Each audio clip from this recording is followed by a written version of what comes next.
Галамнарны юктан бар кылып, безне үзенең шиксез нигъмәтләрендә, сый-хөрмәтләрендә яшәтүче Раббыбыз Аллаһка мең шөкерләребез, мактау һәм улуглауларыбыз булсын. Безгә шушы хак динебезне өйрәткән, безгә иң хәерле үрнәк булган, сөекле пәйгамбәребезгә күңел түрләребездән чыккан дугаларыбыз Аллаһның сәламе һәм салаваты булсын. Азиз кардәшләрем, иң элек үземне, аннары соң сезне тақвалыкка чакырам.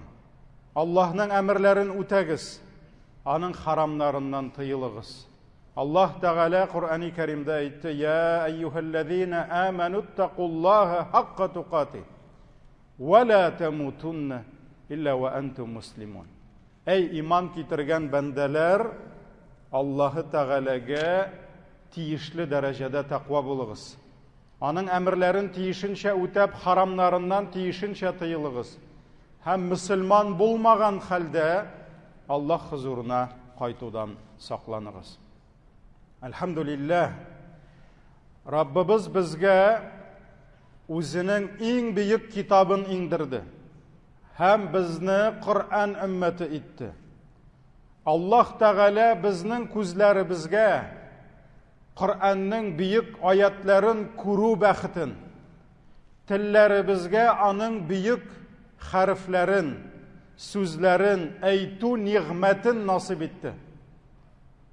Раббыбыз Аллаһ йөрәкләребезгә дә шул аятлардан гыйбрәт, дәресләр алырга һәм иң мөһиме бөек китабы Коръанны тормышыбызда гамәлгә ашырырга тауфик бирсен.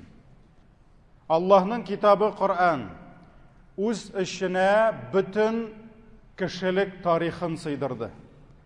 Безгә кадәр яшәгән халыклар, милләтләр, безгә кадәр яшәгән пәйгамбәрләр, ул пәйгамбәрләргә ияргән иман ияләре, ул пәйгамбәрләргә каршы чыккан, аларга каршы корал күтәргән кафирләр, иман ияләренең ахыр нәтиҗәсе ничек булды? Кафирләрнең аянычлы хәлләре ничек булды?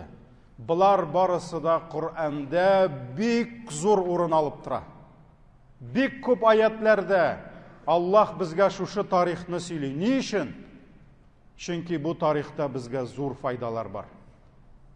Шуңа күрә без мөселманнар Коръанда килгән шушы тарихларны укырга, кат-кат укырга, Аллаһтан шул тарихларны аңлау өчен, гыйбрәт алу өчен тауфик сорарга тиешбез. Юсуф сүрәсе 111 аят. Аллаһ Тәгалә әйтә: "Лaqad kana fi qasasihim ibra." Дөрестлектә ул кыссаларда ди Аллаһ сезгә сөйләгән шушы пәйгамбәрләр кыссалары, төрле халыклар тарихларында ди зур гыйбрәтләр бар ди. Для вас назидание ди, уроки ди. Кемнәргә? Ли улил албаб. Кемнәргә Аллаһ акыл бирде ди. Акыл ияләренә, уйлый белүчеләр өчен, фикерли белүчеләр өчен ди. Ма кана хадитhan юфтара. Ул тарихларда ди бер ялган да юк ди. Бер ялган хәбәр юк ди, бөтенесе хаклык ди. Валакин тасдиқаллази байна ядайх ди. Һәм шушы тарихи вакыйгалар ди Коръанга кадәр ингән башка китаплардагы тарихи вакыйгаларны раслый ди.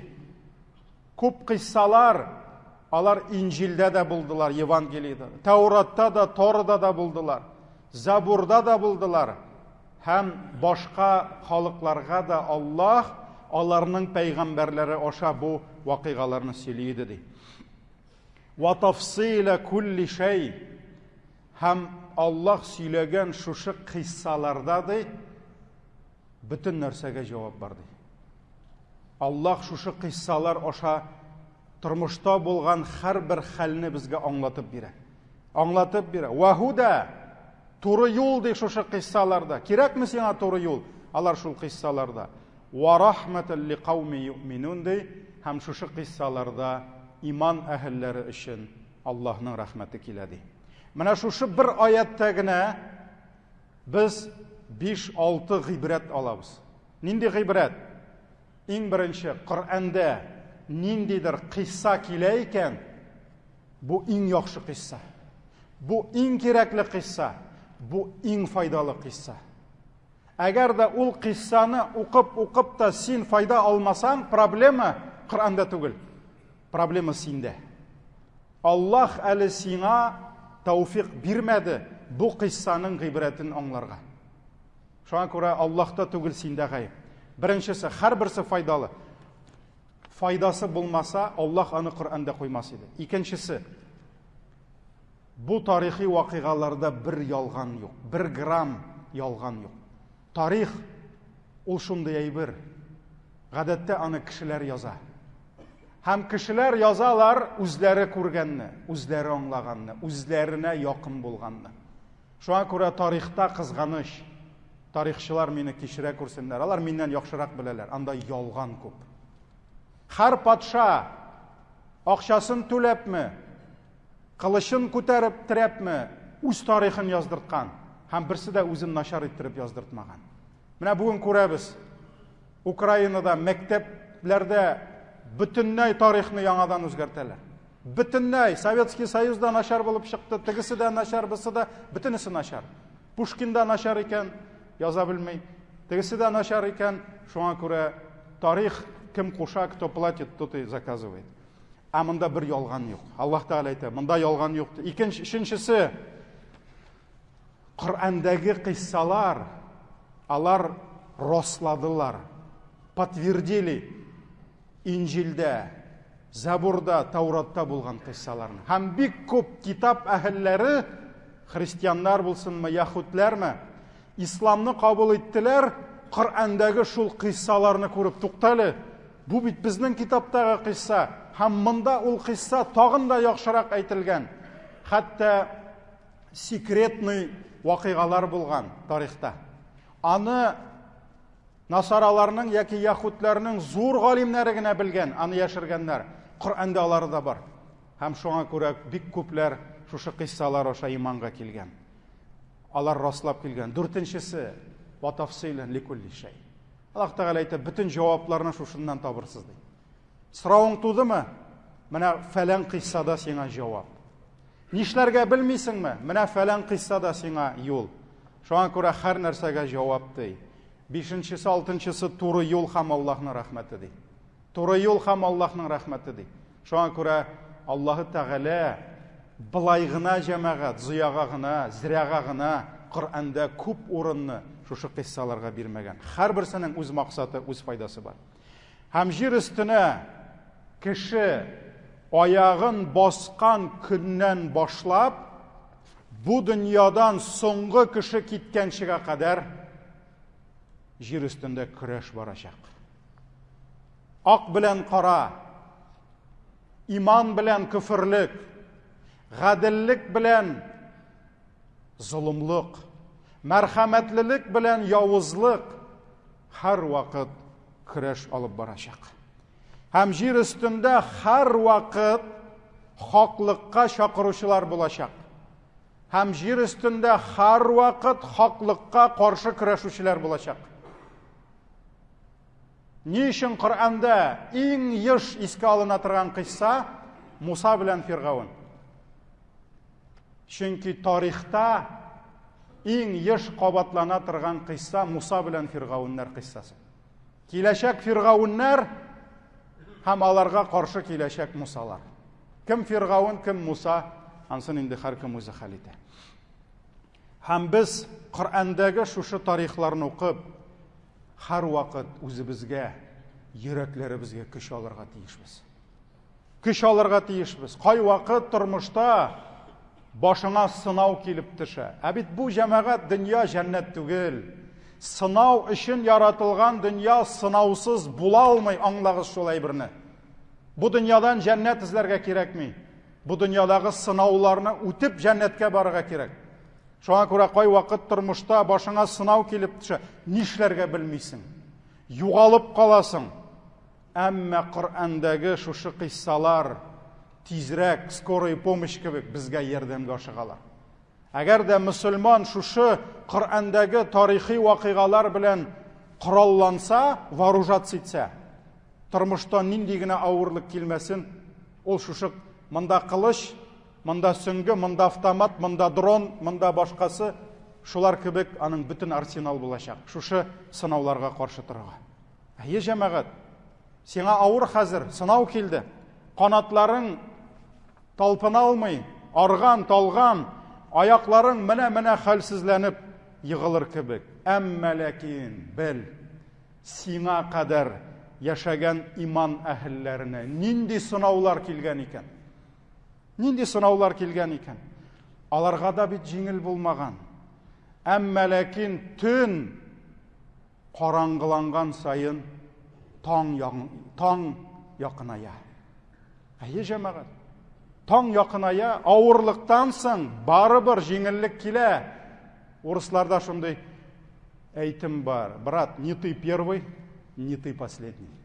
Бу сынаулар бит сиңа кадәр дә килгән. Син генә түгел шундый. Бу авырлыклар аша син генә түгел, башкалар да үткән. Һәм синнән соң да үтәчәкләр. Аллаһ аларга да ярдәм биргән. Авырлыктан соң җиңеллеген җибәргән.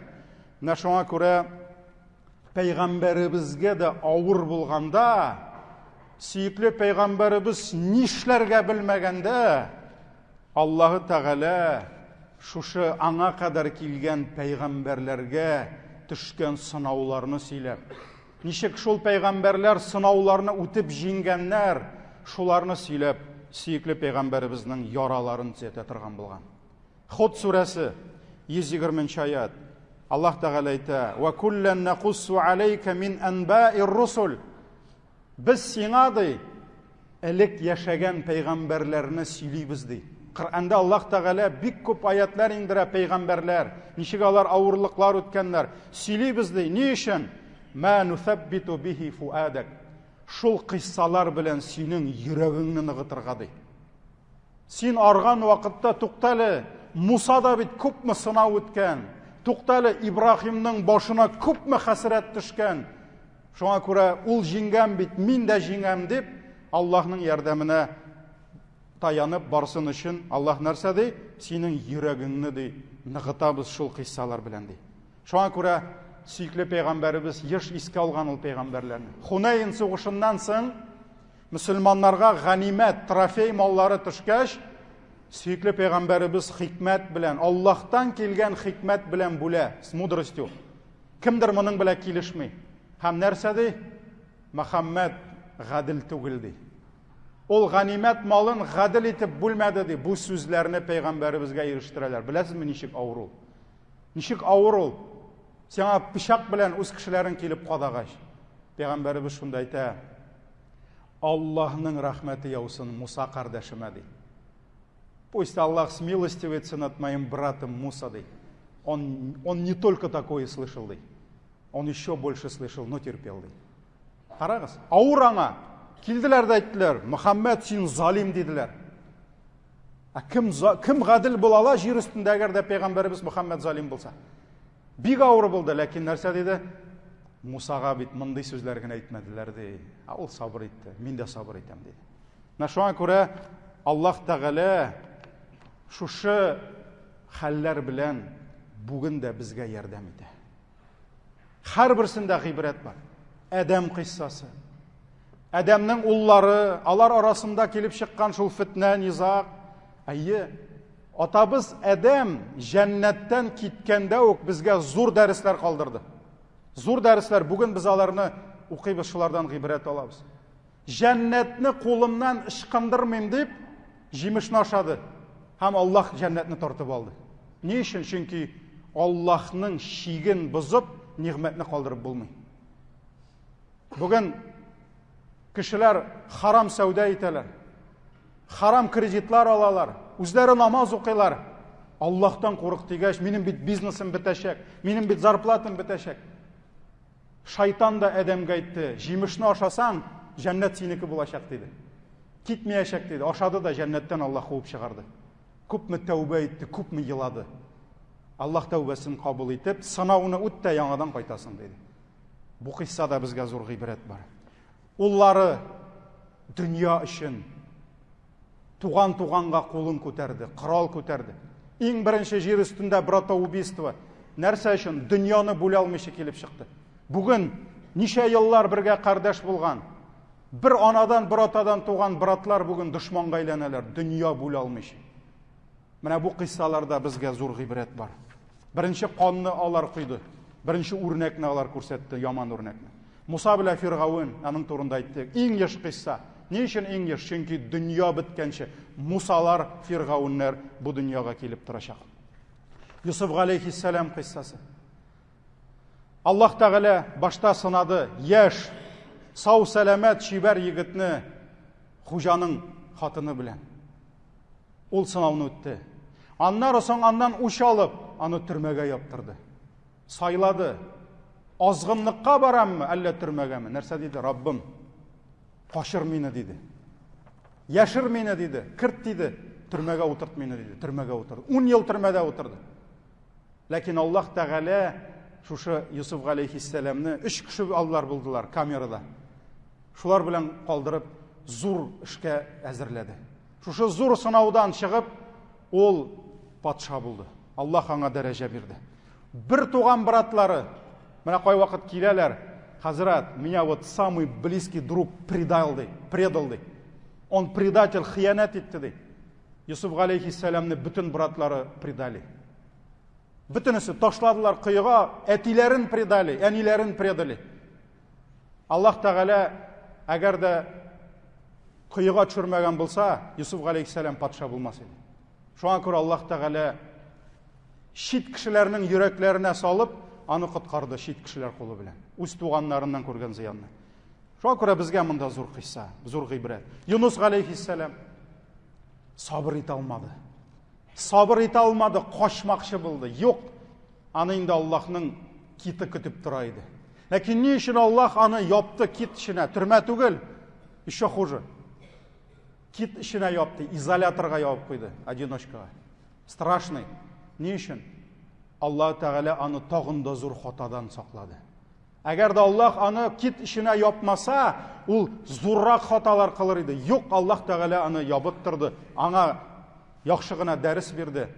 Ол тәубе етті, Аллах Тағала аны шығарды.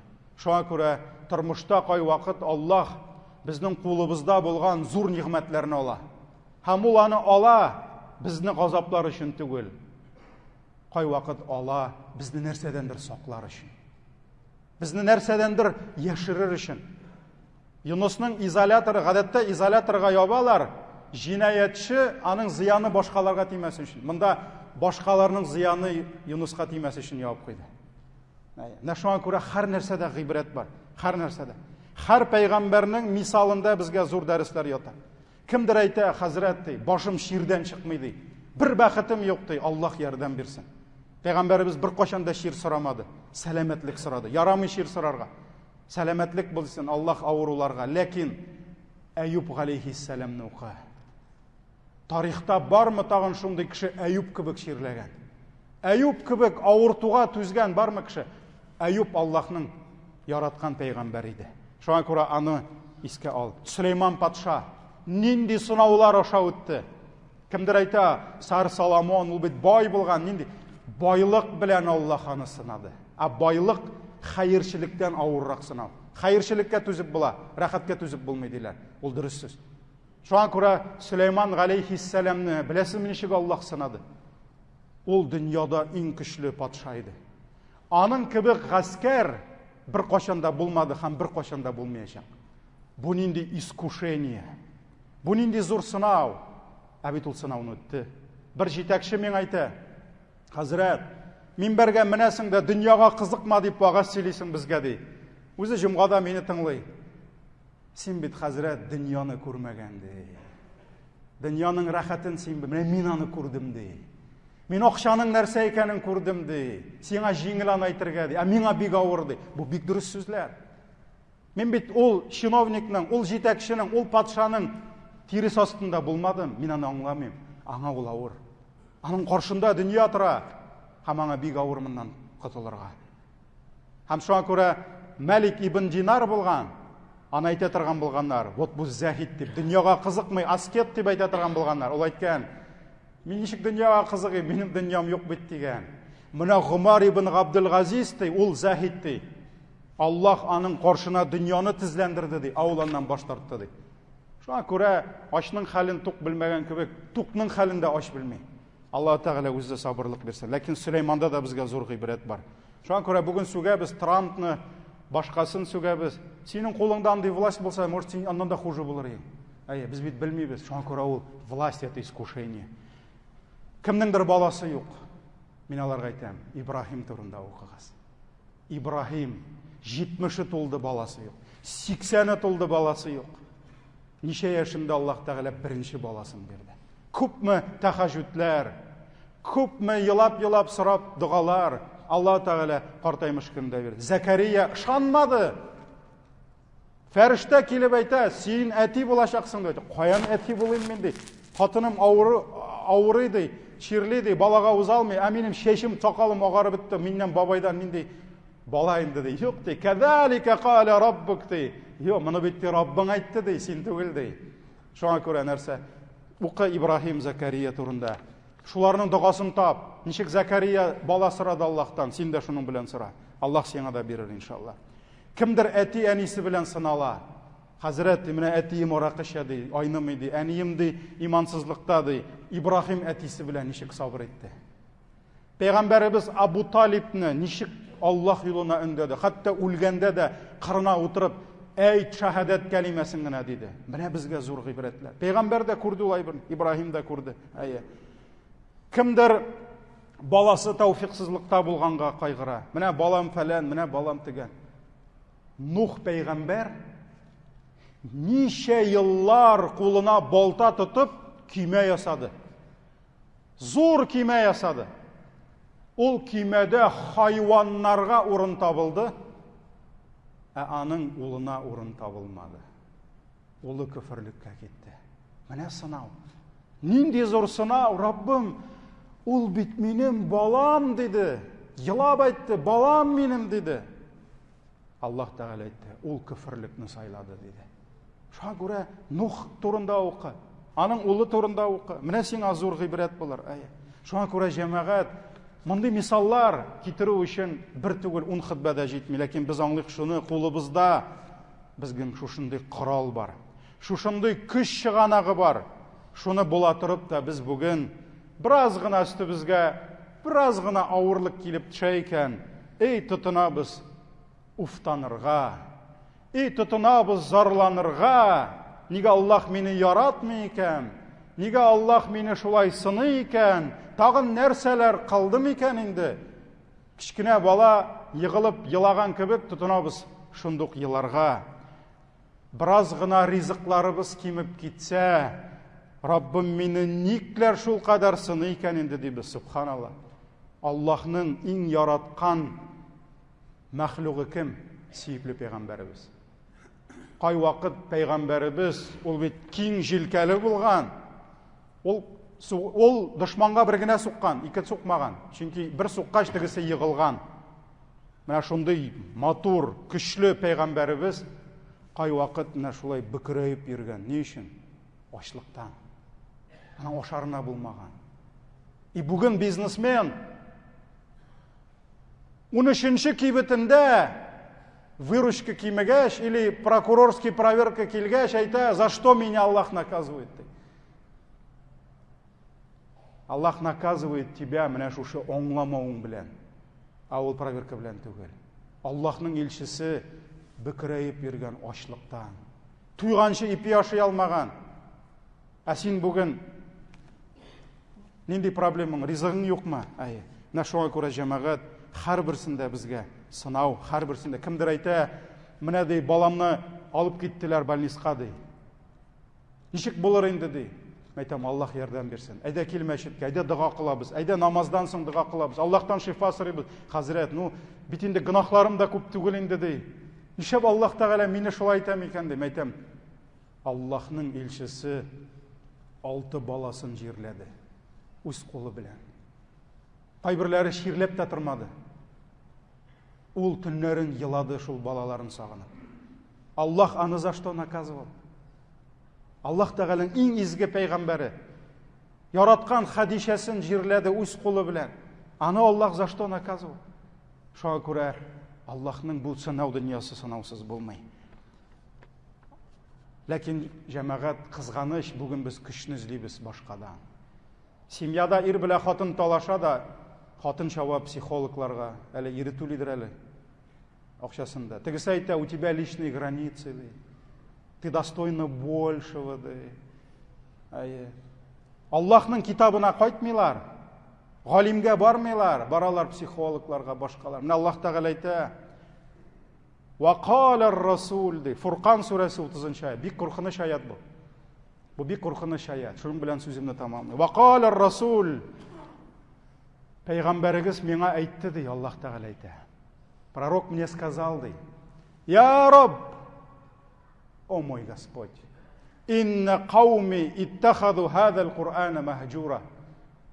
Дөрестлектә минем халкым ди, шушы Коръәнне ташлады ди. Алар ташладылар Коръәнне ди. Алар үзләренә башка нәрсә эзләделәр ди. Шуңа күрә бүген Алла сакласын, без дә Аллаһның китабын ташлап, башка җирдән бәхет эзләп йөри башласак, Аллаһ һәм илчесе әйтте диясе урынга без хакыйкатьне башка җирдән эзләсәк, Алла сакласын, без дә шушы аятка туры килүбез бар. Баракаллаху лана ва лакум фил Кур'анил азим ва нафa'на бил аяти ва зикрил хаким иннаху хувал гафурур рахим.